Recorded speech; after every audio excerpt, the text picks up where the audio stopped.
पिछली बार का जो तजुर्बा है आपका वो क्या कहता है, क्योंकि एक बार और लागू किया जा चुका है। कितनी मुश्किल सरकार के लिए होती है इसको लागू करने में और इसका असर किस तरह से पिछली बार रहा था? देखिए, थोड़ी बहुत मुश्किलें सरकार के लिए भी होती हैं और आम जनता के लिए भी होती हैं, लेकिन जिस तरीके से दिल्ली के अंदर पॉल्यूशन का स्तर बढ़ा है उसको मद्देनजर रखते हुए कई ठोस कदम उठाने की बात पहले ही दिल्ली के पर्यावरण मंत्री गोपाल राय कह चुके थे। और जिस तरीके से दीपावली के ठीक दूसरे दिन यानी 13 नवंबर से ऑड इवन लागू करने की बात दिल्ली के अंदर कही गई है, प्रयोग के तौर पर एक सप्ताह ये अभियान चलाया जाएगा और अगर ये अभियान सफल रहता है और स्थितियां कंट्रोल होती हैं तो 20 नवंबर के बाद से ये अभियान बंद किया जा सकता है। अगर परिस्थितियां बिगड़ती हैं तो इसे आगे भी बढ़ाया जा सकता है, लेकिन कहीं ना कहीं थोड़ी बहुत दिक्कत आम जनता को भी होगी और दिल्ली सरकार को भी इसे लागू कराने में दिक्कत होगी, क्योंकि आपको अधिकारियों को सड़कों पर उतारना होगा, साथ ही दिल्ली पुलिस को भी सड़कों पर उतरना होगा और सख्ती के साथ इस नियम का पालन कराना होगा। और दिल्ली सरकार ने यह भी कहा है कि जो बसों की संख्या है, जो उनके रूट हैं वो भी बढ़ाए जा रहे हैं ताकि लोगों को दिक्कत ना हो। और कोशिश यही होगी कि दिल्ली में प्रवेश करते ही उन्हें बस मिले और वो बस के जरिए अपने सबसे बड़ा फैसला ये जो ऑड इवन का लिया गया है इसीलिए कि गाड़ियों की जो संख्या है वो सड़कों पर कम से कम हो जाए। और ऐसे में अगर आप गाड़ियों की संख्या में इजाफा कर रहे हैं, चाहे ऑड या इवन नंबर की बसों को और अगर एड ऑन किया जाएगा फिर तो संख्या उतनी की उतनी ही रहेगी। राहुल मिश्रा भी हमारे साथ, हमारे संवाददाता बने हुए हैं। राहुल, आपके पास और क्या डिटेल्स इस बैठक से जुड़ी हुई, क्या जानकारी और आपके पास? देखिए, क्योंकि 13 से लेकर के 20 तारीख तक ऑड इवन यहाँ पर लागू किया जाएगा, क्योंकि इसके पहले भी सरकार के द्वारा ऑड इवन लागू किया जा चुका है। दिल्ली सरकार के द्वारा जब भी प्रदूषण का इस तरीके का मैटर आया तो उसके पहले भी ऑड इवन लागू किया गया था। इस बार भी 7 दिनों के लिए यहाँ पर लागू किया गया है। कोशिश यही है कि पब्लिक ट्रांसपोर्ट पे कहीं ज़्यादातर लोग फोकस्ड रहें और पब्लिक ट्रांसपोर्ट के ज़रिए ही ज़्यादातर कम्यूट करें। और इससे सबसे बड़ी चीज़ होगी कि एक जो प्रदूषण है उसको कहीं सीधे तौर पे रोका जा सकता है। और उसके साथ ही साथ जो स्कूल्स हैं, स्कूल्स को भी बंद यहाँ पर किया गया है। इसमें क्योंकि जो जिस तरीके का प्रदूषण फैला हुआ है, जिस तरीके से एक्यूआई लेवल बढ़ा हुआ है, उससे जो स्कूल गोइंग स्टाफ्स हैं या बच्चे हैं उनको सेहत पे ज़्यादा असर ना हो, इसीलिए स्कूल को भी यहाँ पर फ़िलहाल बंद किया गया है। लेकिन ऑड इवन को लागू करने के पीछे एक बड़ा कारण यह भी है कि लोग जो हैं प्राइवेट व्हीकल से ज़्यादा जो पब्लिक ट्रांसपोर्ट है उस पर फोकस्ड रहें, जिसमें कि ख़ास तौर पे या तो मेट्रो रहे या जो बसें हैं उस पर ज़्यादा जाएं, क्योंकि कई लोग ऐसे भी होते हैं कि जब ऑफिस जाने के लिए वाहन लेकर के, अपने वाहन को लेकर के निकलते हैं तो उसमें सीधे तौर पे वो भी एक कारण रहता है कि प्रदूषण को बढ़ाता है। उसके साथ ही साथ जो सबसे बड़ी चीज़ है कि जो कंस्ट्रक्शन वर्क है, उन कंस्ट्रक्शन वर्क को यहाँ पर रोकने की भी बात यहाँ की गई है। और कंस्ट्रक्शन से क्योंकि तमाम जो माइन्यूट पार्टिकल्स वहाँ पर उड़ते हैं उस पर कहीं सीधे वो भी एक एड ऑन होता है यहाँ पर प्रदूषण फैलाने में। तो इन सभी चीज़ों की तरफ से मेजर्स लिया गया है दिल्ली सरकार की तरफ से, इसको रोकने के लिए, प्रदूषण को रोकने के लिए ये मेजर्स लिए गए हैं। और आप यदि देख ही रहे होंगे कि वाटर स्प्रिंकल किया जा रहा है चारों तरफ, या स्मॉग गन की इस्तेमाल यहाँ किया जा रहा है, प्रयास यहाँ पर किया जा रहा है। लेकिन देखना ये होगा, क्योंकि दिवाली का समय जब आएगा और दिवाली के समय के आसपास में यदि देखा जाए कि उस समय पटाखों के भी इंसिडेंट्स कई जगह पे देखने को मिलता है, उसके साथ ही साथ जो पराली के इंसिडेंट है वो काफ़ी ज़्यादा उस समय बढ़ोतरी होती है। तो इन सभी चीज़ों से कहीं देखना होगा कि क्या रोकथाम करने में सरकार यहाँ पर कामयाब होती है कि नहीं होती है। लेकिन कई कदम यहाँ पर उठाए गए हैं, ऑड इवन के साथ साथ स्कूल को बंद करना और साथ ही साथ कंस्ट्रक्शन वर्क को भी फिलहाल के लिए जो है रोकना, ये सारी कदम यहाँ पर जरूर उठाया गया है दिल्ली सरकार की तरफ से। अब देखना होगा कि किस तरीके से इस पर प्रदूषण पे यहाँ पर कंट्रोल किया जाता है। बिल्कुल राहुल, आप ठीक कह रहे हैं कि कदम उठाए गए हैं, लेकिन ये जो व्यवस्थाएं हैं ये बलराम कहीं ना कहीं वैकल्पिक व्यवस्थाएं हैं। आप हमेशा के लिए ऑड इवन को लागू करके नहीं रख सकते हैं, हमेशा के लिए स्कूल बंद नहीं किए जा सकते हैं। बच्चों की सांसों की बात है, उनकी सुरक्षा की बात है, लेकिन ये हमेशा के लिए नहीं हो सकता है। कंस्ट्रक्शन वर्क एक ऐसा चीज़ है जो डेवलपमेंट से जुड़ा हुआ है, उसको हमेशा के लिए नहीं रोका जा सकता है।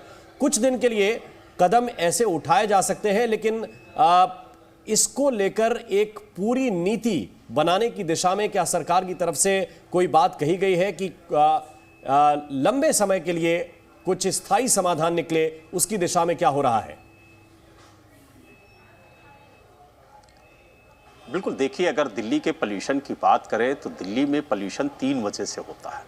पहला, पराली की वजह से पोल्यूशन का स्तर बढ़ता है, दूसरा वाहनों से निकलने वाला धुआं, और तीसरा जो निर्माण कार्य से डस्ट उड़ती है उसकी वजह से दिल्ली में पोल्यूशन का स्तर बढ़ता है।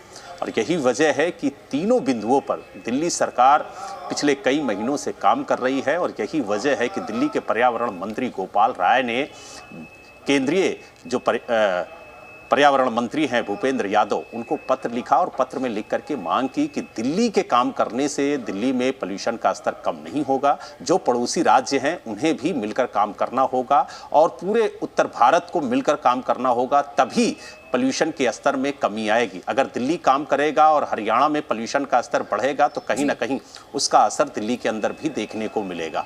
और यही वजह है कि अगर हरियाणा काम करेगा और पंजाब काम नहीं करेगा तो हरियाणा में पोल्यूशन का स्तर दिखेगा और दिल्ली में भी दिखेगा। अगर उत्तर प्रदेश काम नहीं करेगा तो दिल्ली में पोल्यूशन का स्तर बढ़ेगा और उत्तर प्रदेश में भी बढ़ेगा। तो इसलिए जो पड़ोसी राज्य हैं उनको मिल करके काम करना होगा। और इसको गोपाल राय की तरफ से यही कहा गया है कि पड़ोसी राज्यों की तरफ से भी इस ओर ध्यान देना होगा, साथ ही केंद्र सरकार से भी इन्होंने अपील की है कि इस पर ध्यान दीजिए। पीयूष गौड़ इस वक्त हमारे संवाददाता गाजियाबाद से हमारे साथ जुड़ चुके हैं। पीयूष, दिल्ली में 13 नवंबर से लेकर के 20 नवंबर तक ऑड इवन फॉर्मूले के तहत ही गाड़ियां सड़कों पर दौड़ेंगी, लेकिन दिल्ली एक ऐसा शहर जहां एनसीआर के लोग भी रोज आना जाना होता है, लोग दफ्तर जाते हैं। दिल्ली सरकार की तरफ से यहां एडवाइजरी जारी की गई है और लगातार मॉनिटरिंग भी की जाएगी, लोगों को जागरूक भी किया जाएगा, लेकिन पड़ोसी राज्यों की भी भूमिका अहम है कि वहां चाहे नोएडा की बात करें, गाजियाबाद की बात कर ले, उत्तर प्रदेश के तमाम इलाकों की जो एनसीआर रीजन में आते हैं वहां के लोगों को भी जागरूक करना है। एक बड़ी चुनौती है क्योंकि हमने देखा सड़कों पर पहले दिन धड़ल्ले से चालान लोगों के कटते हैं और लोगों के पास ज्यादातर एक्सक्यूज ये होते हैं वो तो अवेयर ही नहीं थे, उन्हें जानकारी नहीं थी। दिल्ली में ये बड़ा फैसला लिया गया।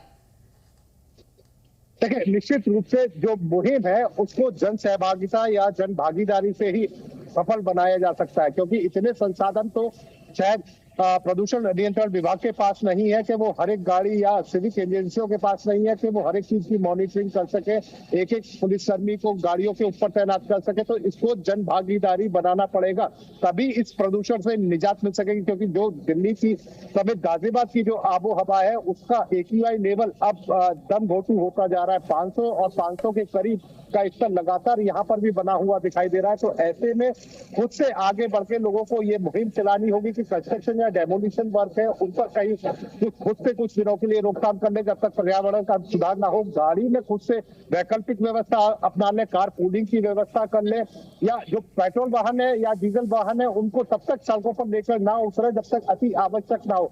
4 लोग मिलकर एक वाहन से यदि एक स्थान पर जा रहे हैं तो ऐसे कुछ वैकल्पिक व्यवस्थाएं स्वेच्छा से लोगों को स्वीकार करनी होगी। उसके बाद ही कुछ जो प्रदूषण है उस पर नियंत्रण लगाया जा सकता है। हालांकि जो नियामक एजेंसियां हैं वो तमाम तरीके के प्रयास कर रही हैं, पर वो ऊंट के मुंह में जीरा ही साबित हो रहे हैं। तमाम तरह की स्प्रिंकल मशीन सड़कों पर देखी जा सकती है जो तमाम जगह वाटर स्प्रिंकल कर रही है, पर क्योंकि काफी विस्तृत एरिया है और ऐसे में लाखों गाड़ियां रोजाना दिल्ली के लिए कूच करती है। नोएडा हुआ, गाजियाबाद हुआ या और सटा हुआ लौनी का इलाका हुआ, यहाँ से लाखों वाहन रोजाना के लिए दिल्ली के लिए जाते हैं या दिल्ली होते हुए अन्य राज्यों के लिए गुजरते हैं। ऐसे में जो स्वैच्छिक व्यवस्था है या जन सहभागिता की बात अगर हम करें तो उसमें लोगों को आगे बढ़कर का हिस्सा लेना होगा, तभी ये पूरी मिशन या ये कहे प्रदूषण के खिलाफ जो लड़ाई है इसमें कामयाबी मिल सकती है।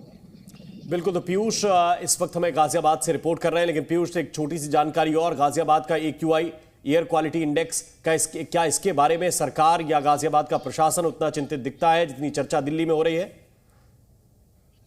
देखिए, निश्चित तौर पर गाजियाबाद दिल्ली से सटा हुआ इलाका है तो निश्चित तौर पर प्रशासन यहाँ पर भी चिंतित नजर आता है। पर संसाधनों की अगर मैं बात करूं तो उतने संसाधन या उतनी नीतियां यहाँ प्रभावी रूप से लागू होती ही नजर नहीं आ रही। जो सिविक एजेंसियां हैं, नगर निगम की बात करें, DDA की बात करें, उन्होंने अपनी वाटर स्प्रिंकलर मशीन जितनी भी मौजूद है वो सारी सड़कों पर लगा दी गई है, उनसे छिड़काव कराया जा रहा है। जो हैवी ट्रैफिक का टाइम रहता है उससे पहले जो टूटी सड़कें हैं या धूल मिट्टी उड़ने की संभावना है, वहां पर प्रयास किए जा रहे हैं कि वहां पे वाटर स्प्रिंकल समय से पहले कर दिया जाए। कंस्ट्रक्शन और डेमोलिशन वर्क की बात है, वहां साइटों पर ढककर काम करवाया जा रहा है। जो कूड़ा है, जो कचरा है, उसको ढका जा रहा है और कंस्ट्रक्शन साइटों पर रोक की बात कही जा रही है। इंडस्ट्रियों में रोस्टर की बात भी कही जा रही है। पर तमाम तरह के प्रयास जो एजेंसियां हैं वो तभी लागू कर पाएंगी। बिल्कुल, क्योंकि नोएडा में भी, ग्रेटर नोएडा की बात करें, AQI बहुत ही खराब श्रेणी में है और हमने देखा कई जगह नोएडा में 300 के पार, कभी तो 400 के पार कभी दर्ज किया गया है।